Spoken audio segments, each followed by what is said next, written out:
Telangana outdoor media association ప్రతినిధులు Hydraa commissioner రంగనాథ్ను కలిశారు. హోర్డింగ్ల అంశంపై కూడా కమిషనర్ రంగనాథ్తో చర్చించారు. హైదరాబాద్లోని కార్పొరేషన్ పరిధిలో హోర్డింగ్లను తొలగిస్తున్నారని ఫోన్ కాల్స్ అపోహలు రావడంతో తాము హైడ్రా కమిషనర్ రంగనాథ్ను కలిసినట్లు చెప్పారు. ఈ నేపథ్యంలో అనుమతులు లేకుండా పన్నులు చెల్లించని హోర్డింగ్లను మాత్రమే తొలగిస్తున్నామని స్పష్టం చేశారు.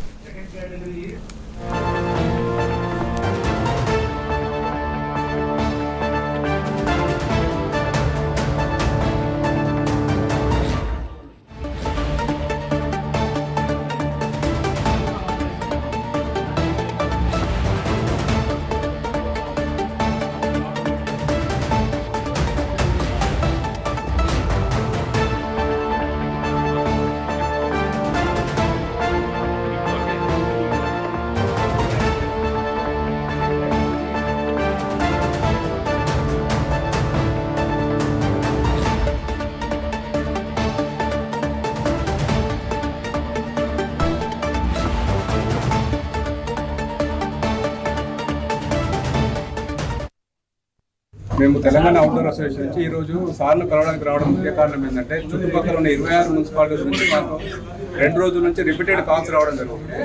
ఏమని అంటే పర్మిషన్స్ ఉన్నాయి కూడా తీయాల్సి వస్తుంది, లేదంటే మీరే తీసేసుకుంటారు. మాకు దీని నుంచి కొంచెం డౌట్ వచ్చేసి మేము పరిగెత్తుకుని సార్ దగ్గరికి వచ్చాము. కాబట్టి సార్ క్లియర్ ఇన్స్ట్రక్షన్ ఇచ్చారు. అప్ టు 22 వరకు కూడా పే చేసిన వాటిని కూడా మేము కన్సిడర్ చేస్తాము.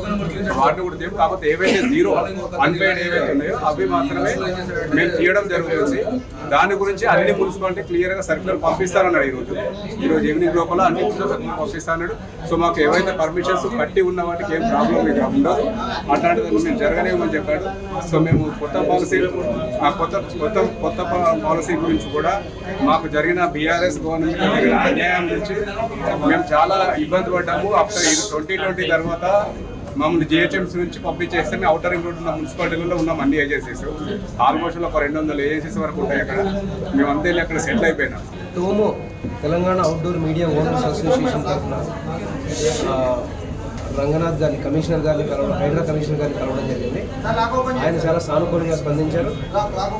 హోర్డింగ్స్ ఏదైతే అనాథరైజ్డ్ ఇల్లీగల్గా ట్యాక్స్ పెయిడ్ లేని మాత్రమే, జీరో ట్యాక్స్ ఉన్నాయి మాత్రమే తీసేస్తామని మాకు హామీ ఇచ్చారు.